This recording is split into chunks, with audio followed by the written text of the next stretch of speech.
Growing up, my mom loved to bake during the holidays. I'm going to apologize in advance for what's coming. This is my mom. Every year from Thanksgiving to Christmas, our kitchen became a crazy lab of baking experiences as my mom would see recipes in magazines and she would go, ooh, I want to try that, and ooh, I'm going to try that. And most of them were good, some of them not so much. I remember one particular baking-turned disaster which tested my mother's sanity. She saw a photo of a cake in the shape of a candy cane. She's covering her face because she knows where I'm going. It was a double-layered candy cane-shaped cake. Let me say this again. A double-layered, because that's important, a double-layered candy cane-shaped cake that she just had to replicate.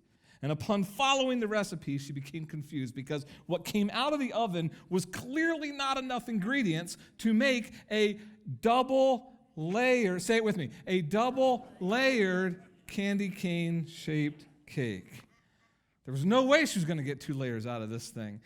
And yet, there was no mention in the recipe at all about cutting it in half or stacking anything. So she determined that someone had messed up in the editing of the magazine, that something was wrong with the recipe. Clearly, instructions had been left out. So she set out in her laboratory of cuisine to begin experimenting in how to double up on the ingredients, and she tried to replicate this cake again. Now, most professional chefs will tell you that when it comes to cooking, cooking's kind of an art, but baking's a science. In cooking, you have all the right to talk about a dash of this or a pinch of that, whether you're trying a new soup or a new way to braise a pork tenderloin. Not so in baking. In baking, you follow the recipe. You don't talk in pinches and dashes. You talk in ounces and grams and cups. My mother never held to that. She was a baking rebel. But her attempts with this one particular cake would be her undoing. No matter what she tried, she could not replicate the photo of this, say it with me, double-layered candy cane-shaped cake. And with each attempt, she grew more furious at what she had decided was clearly a poorly written recipe. And then the aha moment came. I don't know which of my 2 brothers it was that discovered it. But somebody sat down with the magazine and looked at that now despised recipe, and they investigated the photo, and they made the discovery. It wasn't a double-layered cake at all. The cake had been photographed on a mirror, and it had created an optical illusion. The photographer had spread holly and greenery all around the cake to hide the edges of the mirror so that the only portion of the mirror that had been exposed was where a slice of the cake had been cut. And so what you were seeing was the reflection of the single-layered cake, making it look like it was a double-layered cake. In other words, the recipe was not wrong. My mom, let me say it over here on this side, my mom was wrong, not the recipe, my mom. And my mom, in that one brief moment, when she realized the optical illusion, lost her Christianity. And for that year, Christmas was catered by Little Debbie. You ever do that? Ever been doing something that requires instructions, maybe putting together a piece of furniture, a grill, a new lawnmower, or baking something, and you can't achieve what the picture or the instructions or the box looks like or the photo, and then you go, man, these instructions are wrong. Man, they clearly left some parts out of this box. Every single parent that has ever taken their kids through the Lego phase knows this excuse. They clearly didn't give us enough Legos. Something's wrong. Nobody ever says, I'm clearly in the wrong and the instructions are right and I just need to line up with the instructions. We go, no, they misprinted it. They left something out of the box. They messed up. I'm the one that's right. We do this with the faith as well, whether we realize it or we don't. We have a tendency to create a picture in our mind of what we think being a Christian should look like. And then when the scriptures detour us from that picture, we tend to think that we have the right opinion and that it's the Bible that has something wrong with it. People will say things like, well, I don't know that God intends us to fill in the blank. Or people will say, I don't know that you have to literally follow it. Or they'll say, well, I think culturally back then what they were, and without realizing it, what we're saying is we're saying that we think we have the right to alter the spiritual recipe that God has given us for success by adding a pinch of our own opinion or a dash of our own definition, because we're trying to achieve an image of Christianity that's in our mind rather than just simply following what God has given us in his book. And there is very real danger in doing that. For starters, God's told us not to mess with his recipe. He gave these words to Moses, and Moses wrote them down in Deuteronomy chapter 4. It says, you do not add to anything that I've commanded, nor do you subtract from it. In other words, we are not at liberty to create our own version of the faith. We can't change the recipe to make it more suitable, more palatable for the culture and the world we live in today. We can't. Additionally, the scriptures tell us that Jesus is the same God yesterday, today, and forever, tomorrow. Paul writes this in Hebrews chapter 13. He says plainly that Jesus Christ is the same yesterday, today, and forever. And then he finishes the statement by saying, so don't be carried away by all the crazy, strange teachings around you. In other words, don't be lured away by the notion that somehow your version of Jesus has to be different than that of the early church or the Jesus of the Bible just because the culture can't seem to swallow those truths today. We don't change the recipe. Paul encountered this problem in all of his churches, whether you've ever known this or not. He would plant a church, he would put some pastors in place, and then over time he would get word that they were detouring away from what he had instituted for them. Matter of fact, the majority of Paul's letters in the New Testament are actually him writing, trying to get his churches back on track with how he had set the foundations at the beginning. A great example of this is his letter to the Philippians. I want to read you just one small little segment so you can see his language. Philippians chapter 2, verses 1 to 5, he says, I need you to complete my joy, and I need you to be of the same mind by having the same love, being united in purpose, and having one purpose, being united in spirit, and having one purpose. You should have the same attitude towards one another that Jesus had. Hear that word? Same. The same. Paul needed to make sure that every single one of his churches was following the same truth, the same Jesus, the same recipe. He did not allow them to each come up with their own version based on the city or the culture that they were living in. And that's what we're going to do in this brand new series that we're starting here today called The Same Faith. We want to make sure that we are following the same Jesus and the same God that the believers in the early church did. We want to hear Paul's words, and we want to use them to take, for lack of better terms, an audit of ourselves here over the month of August. We want to make sure that we are not, or that we have not, in any way, shape, or form, detoured away just because the culture around us is so rapidly changing and continues to change.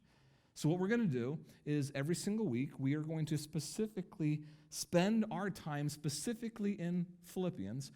We could have chosen any of the letters, but we felt that Philippians was the right one to kind of put our focus on our study there. And we want to ask ourselves this question every single week. Is our faith the same as the early church and the believers then? Today, we want to start with this concept of understanding that the believers of the early church, they had an enthusiasm for the leading of the Spirit that we want to say we want the same enthusiasm for the leading of the Spirit. And to do that, for today, for the opening of the series, we're actually not going to start in Philippians. I actually want to start in the book of Acts. Because there, Luke actually records for us the very beginning of how the church in Philippi even got started. And there's points there in just how the church got started that we can learn something about what it means to have the same enthusiasm for the Spirit's leading that the first church did. Here's the first question we want to ask. Do we have the same enthusiasm that they did in spite of God's detours? Do we have the same enthusiasm that they did in spite of God's detours? Luke, who's the author of both, Luke, that makes sense, right? Just checking. A little bit of a joke. Your second service. The caffeine's kicking in by now. Luke, who wrote Luke, also wrote, as part 2 to his gospel, the book of Acts. And in the book of Acts, chapter 16, he writes this. He says they, talking about Paul and other missionaries alongside of him, the Apostle Paul, he says, they went through the region of Phrygia and Galatia, having been prevented by the Holy Spirit from speaking the message in the province of Asia. Let me repeat that. Having been prevented by the Holy Spirit from speaking the message in the province of Asia. When they came to Mysia, they attempted to go into a place called Bithynia, but the Spirit of Jesus did not allow them to do this. So they passed through Mysia, and then they went down to Troas. And there, a vision appeared to Paul during the night. And a Macedonian man was standing there, urging him, come to Macedonia. The man in the vision is saying to Paul, come and help us. And after Paul saw the vision, Luke writes, we attempted immediately to go over to Macedonia, concluding that God had called us to proclaim the good news to them. I don't know it's you, but I think we have a tendency to sometimes think of the apostles and the disciples of the New Testament as superstars. We have a tendency to think that, man, they just talked to God and he talked back as if they were like on the phone with him, and that anything they asked, God did, that there was never any trying to find his will, seek his will, that there was none of that. But here in this passage, in just a couple of verses, Luke says that twice God had to block and detour their own personal direction. That there were places they were trying to go. Luke says that they attempted to enter Asia and the Spirit prevented them. He says that they then attempted to go into Bithynia, and it says, but the Spirit of Jesus didn't even let them go there either. And here's the thing. We're not told any of the tangibles. Like, how did they know? Did they get a vision? Was it a dream? Or was it just common circumstances like the weather, or maybe there was some kind of a police blockade at the city gates and they just interpreted that? We don't know what it means or how they knew that the Spirit was detouring them. We just know that he was. And the reason we don't know is because for Luke, those details don't matter. All Luke is trying to do is he's trying to narrate in Acts chapter 16 the start of the church in a place called Philippi. And what he wants us to understand, one of the key elements of the story, is that it took 2 times that God had to block the intended pathways of the disciples before they would understand where he wanted them to go. In short, Jesus had to detour them. Now, I don't know about you, but my spiritual journey, my personal spiritual life, I can mark my spiritual life more by God's detours than God's open doors. That should be my spiritual mantra. I know God's detours more than I know his open doors. I tried to originally, in university, I tried to pursue my own professional career in marine and estuarine ecology, actually finishing out my degrees and landing a successful master's position before God would tell me, not the direction I want you to go. And I would have to go before my academic advisor and turn down a position that I had for 4 years so passionately pursued, to the point where she said, I think you're crazy.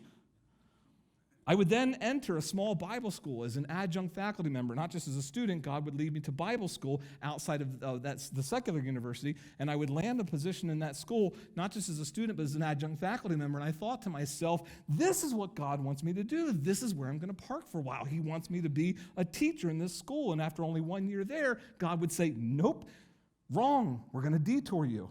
I would then move on to graduate school. I would fall in love with a woman. I would propose to her. We would get engaged, only for God in a dream to go, wrong woman, to which this woman over here says, praise God. And before you think I'm so messed up, she was engaged previously too. Detours here. And I can't tell you that I have so many stories that I could share with you of detours in my life where God has said no. No. And I have learned, and that's the key thing I want you to hear, I have learned to embrace those things with enthusiasm, because as I look back now, boy, am I glad that he blocked those things. Boy, am I glad that he closed those doors and said, Lane, no, not this. Yes, there was heartache. Yes, they were disappointing. Yes, there were seasons of hardship. But man, God knew what he was doing in the process.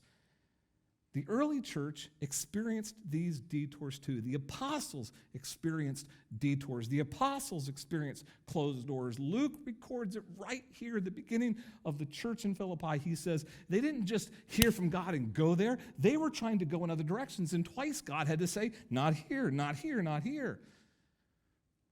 The problem is, like I said in the beginning with that recipe, is that we get an image in our mind of what we think the Christian life is supposed to look like. We don't look to the scriptures, the recipe to determine it. We get the image in our head, and the problem, I think a lot of Christians have a tendency to think that the spiritual life or prayer is all about you begging God for what you want or what you need until he relents, as if you're twisting his arm behind his back. And if he says no, you go, well, then I'm just going to pray even harder. And there's this tendency for people to think, I'm just supposed to, if God says no, they go, he's just playing games with me. He's just looking to test I'm just going to push this. I'm just going to keep asking and keep asking and keep asking. Don't do that unless if you sense that God is actually telling you to press in. That's one thing. But if God is closing a door on you, if God is creating a detour, learn to recognize that and embrace it with enthusiasm. So many times a person will be going for a job interview and they'll say, hey, Pastor Lane, could you pray that God gives me favor with this new boss? And I'll say, tell you what, how about I just pray that God's will be done? Because I don't know if that job's for you or not. And I don't want to give you the false impression that I'll just pray that God gives you the wisdom or the insight, because if it's not for you, you don't want favor with that individual. You want them to say, we don't think this is for you. You want the detour. You want to embrace it with enthusiasm. The question is do you know how to recognize a detour? Do you know how to recognize a closed door? Or are you the kind of a person that the recipe goes wrong and so you pout over it, you go into a depression? Do you understand what it means to have God redirect you towards what is best, both for you, but also for his plans and his purposes? The key thing is this.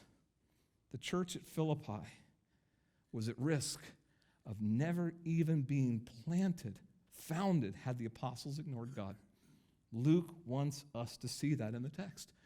2 times he records God had to detour them to get them to the right place. And likewise, I do not think I would be in ministry today, have the family I have today, have the wife I had today, had I tried to blow through God's detours. We need to be people that have the same faith as the early church.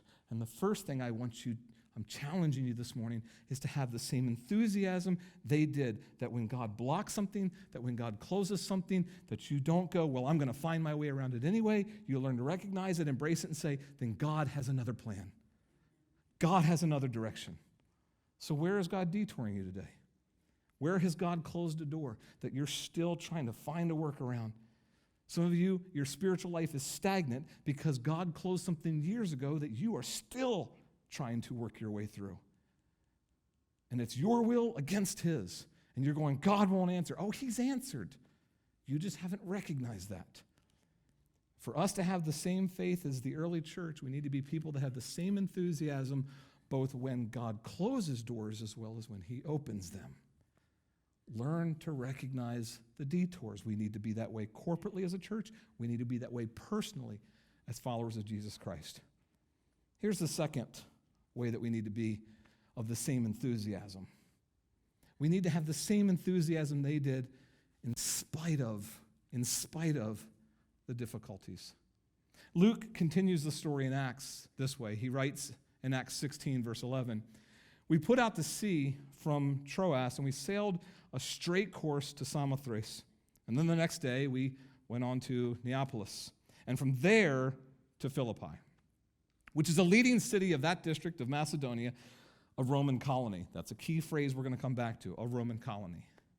"We stayed in the city for some days, and on the Sabbath day, we went outside the city gate to the side of the river where we thought we would find a place of prayer, and we sat down and began to speak to the women who had assembled there."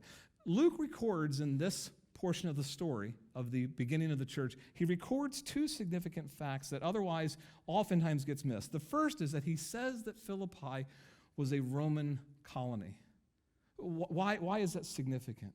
Because he doesn't just say it's a Roman colony. He says that on the Sabbath, when they wanted to find a place of prayer, he says, we actually had to go outside of the city. Philippi was originally founded by Mark Antony after his defeat by Octavius. You go, uh-oh, history lesson. Stay with me. That in that famous, for history buffs, in that famous Roman defeat when Mark Antony was defeated, Philippi was actually established as a Roman colony that was predominantly intended to be for military members, retiring military members who said, you know what, we're done.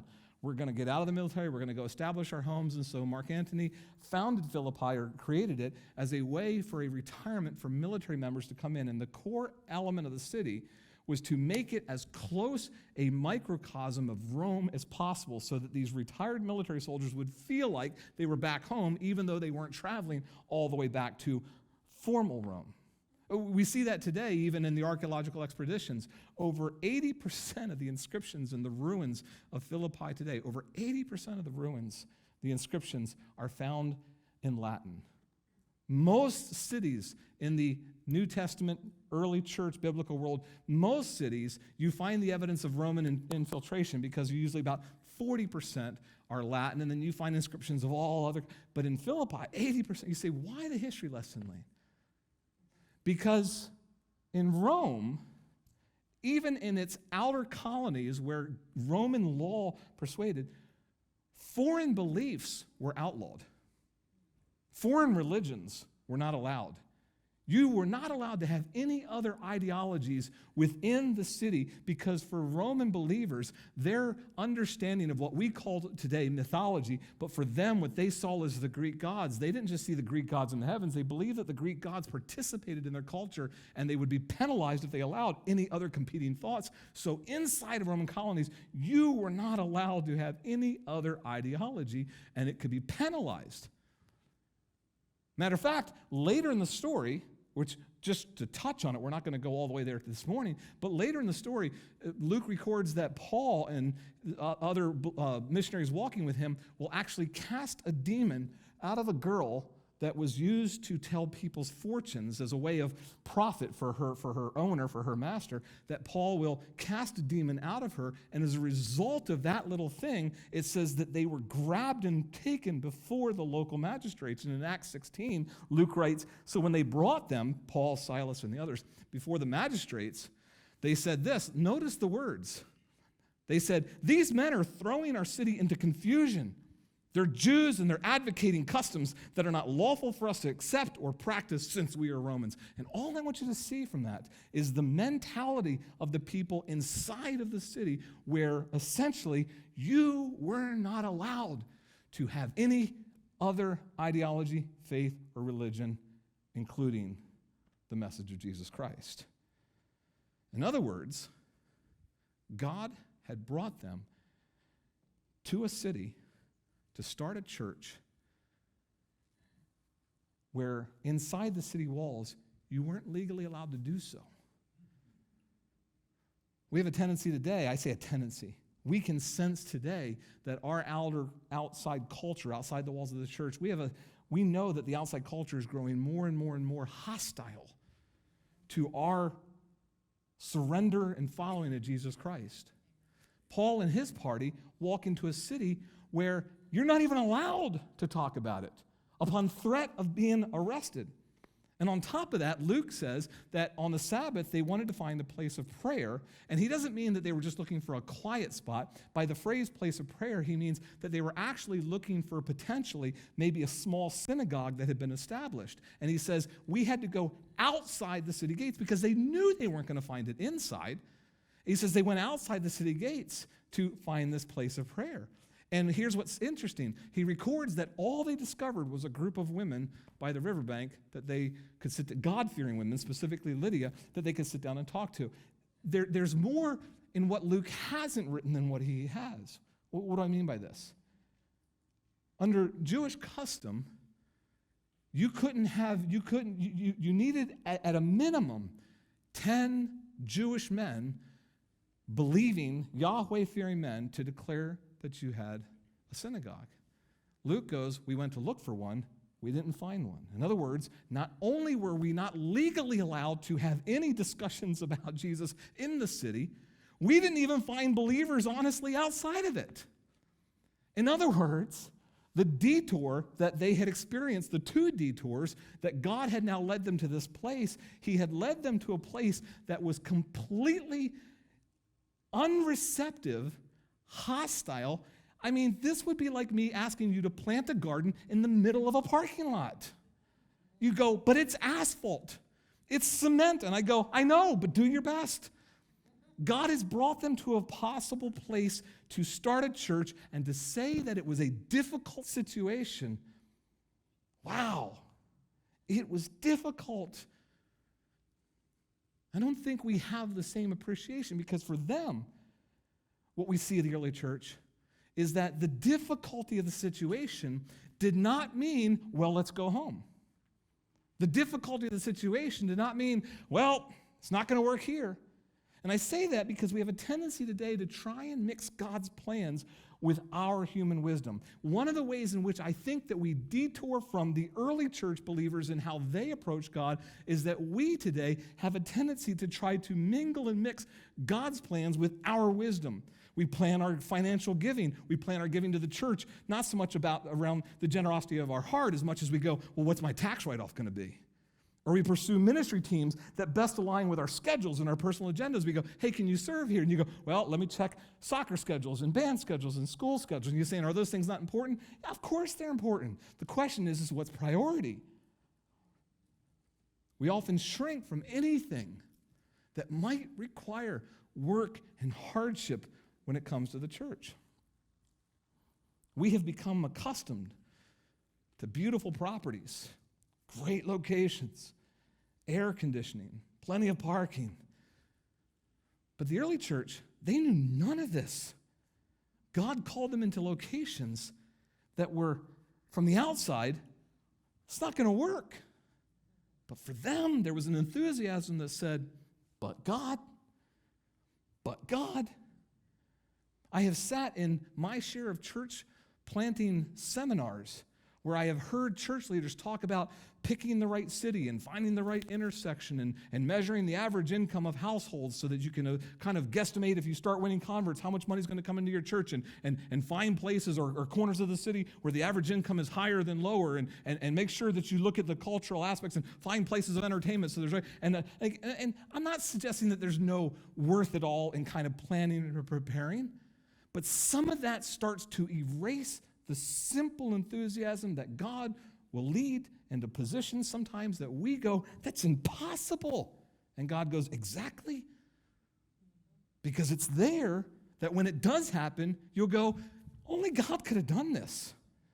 Because if you only walk into spaces and situations, not just corporately church, but in your own personal life, if you only go after that which your human wisdom allows you to go into, then when things do happen, you'll go, well, I think God helped me, as you'll say. God helped. I don't want God helped. I want God did. And I was nothing. This is one of the ways that we detour away from the faith of the early church.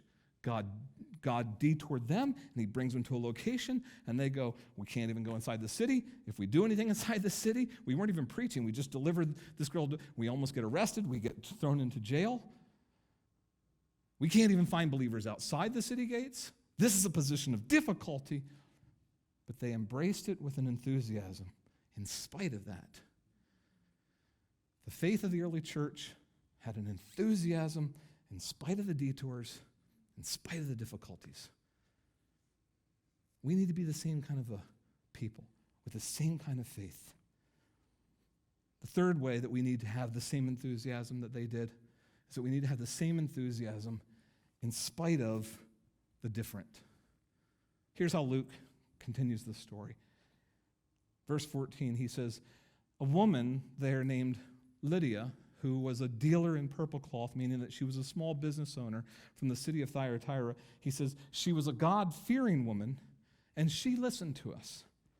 And the Lord opened her heart to respond to what Paul was saying. And after she and her household were baptized, she urged us, if you consider me to be a believer in the Lord, come and stay in my house. And she persuaded us.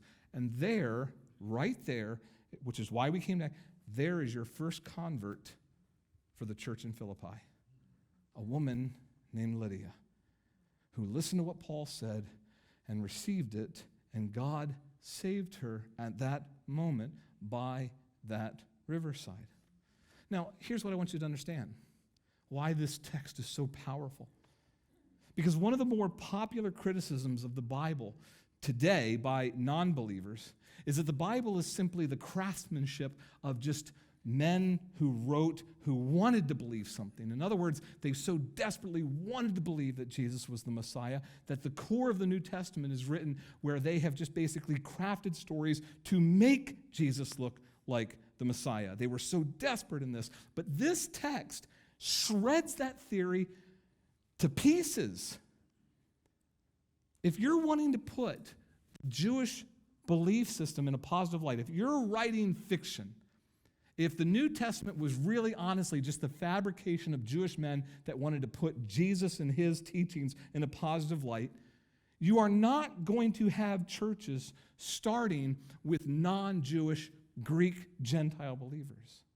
More than that, you're not going to have the church start with a non-Jewish Greek believer who's a woman, because that was not even on their radar. They had been steeped, grown, trained, indoctrinated as kids growing up in a Jewish system where men were the leaders of the church and women, you baked. Just not candy cane cakes. They had grown up in a system where the men were prominent, and the apostles and the disciples, like I said, we have a tendency to make them be out superstars. We don't think that they got detours. We also don't think that they wrestled with Jesus' teachings. We have a tendency to think, they were his disciples. They were just on board. But they weren't. Jesus had instituted a completely different covenant, a completely different teaching that they were struggling to accept and embrace. How do we know this? One of the best stories, one of the most transparent stories, comes from Paul's own writings. Luke is the one writing Acts, but I want you to see something that Paul wrote. He wrote a letter to a church in a city called Galatia, and it's the letter to the Galatians. And I want you to look at the story he shares with us. I want to use Eugene Peterson's The Message translation for it, but just listen to the transparency in the story. Galatians chapter 2, Paul says later, Peter joined me at Antioch, and I had a face-to-face confrontation with him because he was clearly out of line. Wow, does the story get good? If you don't want to read more at that point, something's wrong with you. Paul just said, Peter, yes, that Peter, the Peter that walked with Jesus, the Peter that denied Jesus, the Peter that Jesus restored and reinstated and said, upon you I will build my church. Paul says, hey, there was a time that Peter was so clearly out of line, I got in his face. Here's the situation. Those are actually Paul's words. Here's the situation. You see, earlier, before certain persons had come from James. And what he means is that James was a Jewish leader in Jerusalem, and oftentimes they would send out basically Jewish councils, just small groups of Jewish leaders to kind of go to these other places where churches had started and kind of just ensure that things were in line. So he says earlier, before these people had come from James, Peter regularly ate with the non-Jews. But when those groups would show up, when they would come from Jerusalem, he says Peter would cautiously pull back and put as much distance as he could manage between himself and his non-Jewish friends.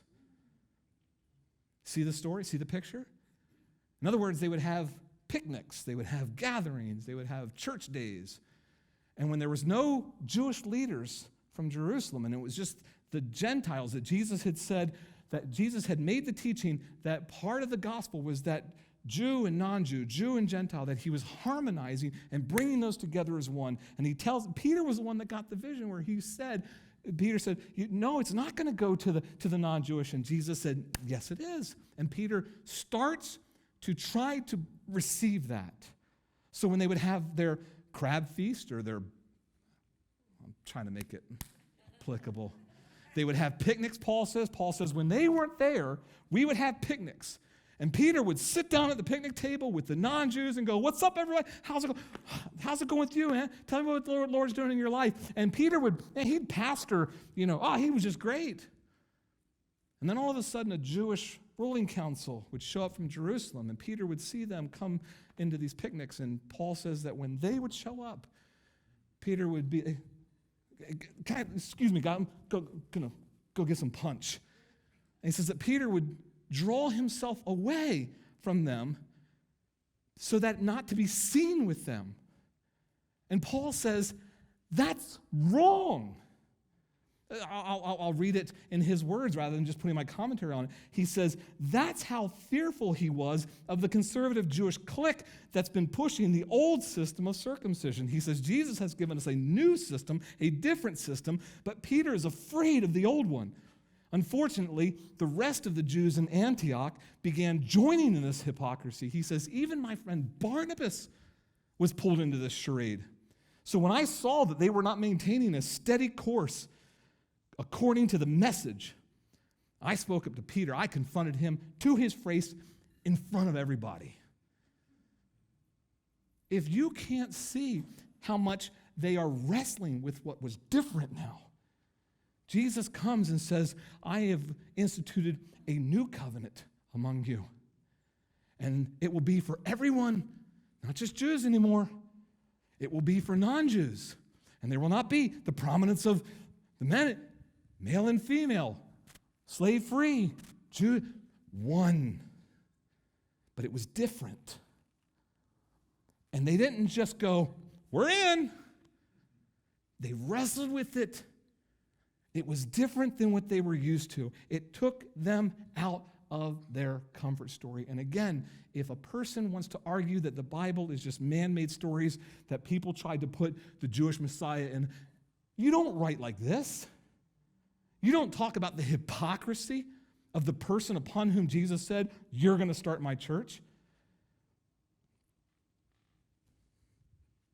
I want you to look again at the text that we read in Acts and catch the precise language with which they talk about what is different in this aspect. Acts chapter 16 again. Luke says, a woman named Lydia, she was a small business owner who dealt in purple cloth. She was from Thyatira. She was a God-fearing woman, so she listened to us. And then he writes this. He says, the Lord opened her heart. Why is that language critical? Because I want you to notice what he didn't say. He didn't say, we led her to Jesus. In other words, if he could have used that language to still maintain his prominence in the story, their superiority. He could have subjugated her to still being just a recipient. He could have said, we introduced her to Jesus. We guided. No. Who opened her heart? He says, God. Luke says, the Lord did it, not us. We are people wrestling with the differences of this new system and this new covenant. It's new. We're trying to, he goes, but we come to the city and there's these detours that we have to go through. He blocks us here, he blocks us here. He brings us into this difficult situation. We can't even go into the city because when we do try to do something there, we end up getting arrested and we end up getting thrown in prison. So we're outside. There's not even enough believers to bring together a formal synagogue, and there's just a group of ladies here, and we meet this one woman, not even a Jew.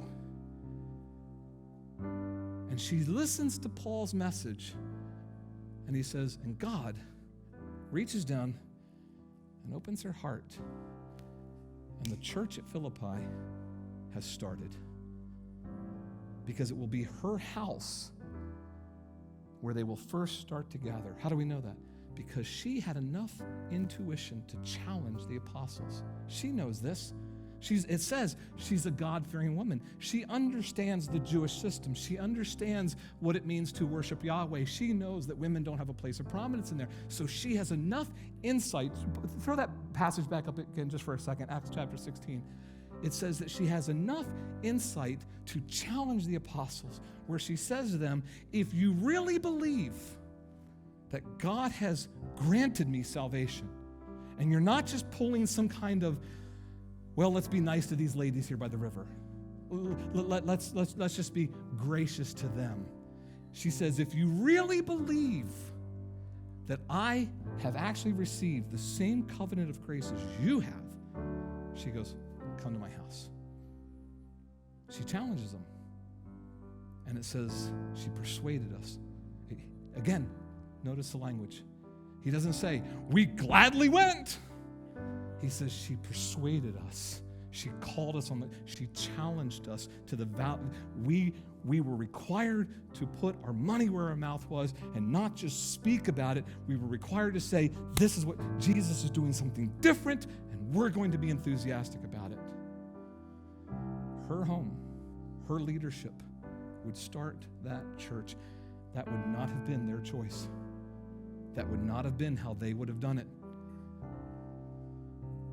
Peter, who's not in this story, but Peter couldn't even eat with non-Jewish men, let alone pick a woman Gentile to start a church. It was different. It was new. It was uncomfortable. And God still does this today. God will choose pathways for you that take you out of the ruts that you have created. We create images in our head of what we think Christianity is supposed to look like, and we begin to get set in our patterns. We begin to get set in how we worship God. We begin to put God into boxes, and we begin to contain God, and we begin to think that we can actually predict how God's going to move. We sing this song, we do it this way, we do it this, we do it this, we do it. And when you start doing that, I can guarantee you God is going to break out of that and do something different to challenge you. Look, nobody's comfortable with change. We get upset if we come in here and somebody's sitting in our seat. There's 250 some odd seats in here. We walk in and somebody's in our seat. We go, well, nowhere to sit now. There's 250 seats in here. But they're in my seat. Your seat. I don't even know what that means. We get uncomfortable if the lights dip a little bit lower than we're accustomed to. We get upset if somebody's wearing jeans on the stage, and we go, I don't know that God's going to come this time. He does things differently. He will often intentionally move outside of the ruts that we have fallen into, specifically because he knows we have fallen into those ruts, and so he goes, I'm going to do something new. There's a caution there. It doesn't mean he's ever going to go outside of his holiness. It doesn't mean he's ever going to go outside of his truth. But he will mix up the method. He'll never change the message, but he will mix up the method. A couple of months ago, I got an email that was it was alarming. It was an email from my former alma mater where I went to grad school, and they announced that they were selling the campus. They have a pristine, gorgeous, beautiful, hilltop, classic New England campus where this seminary resides. Old stone architecture buildings, the classic archways. It used to be an old Catholic Carmelite seminary before Billy Graham and others got involved and bought it to institute it as a seminary.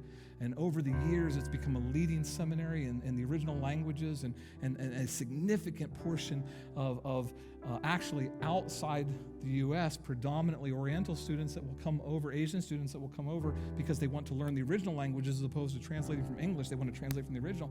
And this campus has been just a haven and tons of some of the leading voices in Christianity today studied at this campus, and they had sent out this email and go, we're selling it.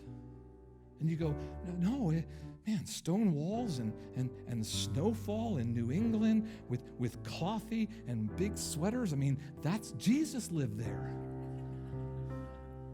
And they said the reason they were doing it was because that we're living in a day and age through technology and technological advances. They said less and less and less and less students are coming here for on-campus education. More and more and more are adopting online formats because it is more economical and it doesn't uproot them out of their current living situations or ministries. And we found that we can just digitally reach them through those kinds of resources and through live classes and online. And they said what used to be an asset to us, this campus, the beauty of it, they said has now become a liability.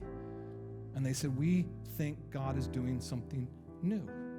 And I'm a part of a Facebook group of tons of former alumni, many of them I went to school with, and the uproar of just, no, this is wrong, and did you pray about this? And you don't know what to, this is poor leadership, and you can't give up. That place has been called, sanctified by God to be a hilltop of and just And I have one friend of mine, I went to school with her, a good friend of mine. She today is actually a professor of Old Testament at the school now. So when she graduated, she rerouted back to get her doctorate from Harvard, and then she went back to teach. And she started weighing in going, guys, I get you. She goes, I was here during those days too. She said, I love those days. She says, I hold them just as dear as you do. She goes, but you're not here anymore, and I am. And she said, the students just aren't here. She said, and if we stay the course and don't sense God's detour, she said, we're going to go bankrupt. She said, so you can talk all you want about your dear memories and about how God sanctified this hilltop. She said, but we're going to lose it anyway. She goes, and we have prayed and we have fasted and we have realized, and she said this, she said, we have realized that God is not changing the message, but he is changing the method. And we need to be a part of that. And that's exactly what I said, that's the spirit of the early church. Let God change things up. Let him make us uncomfortable a little bit, provided he's not going contrary to his holiness or the truth of the scriptures. The method is never sacred. We need to be people who have the same enthusiasm for the Spirit's leading, even when there's detours from God, even when he puts us in difficult situations, and even when he chooses to do something different and new in our lives. We don't want to be stagnant Christians in the process. Do we have the same faith as the early church? Here in this first week, my challenge is, do you have the same enthusiasm for his Spirit's leading in those three areas?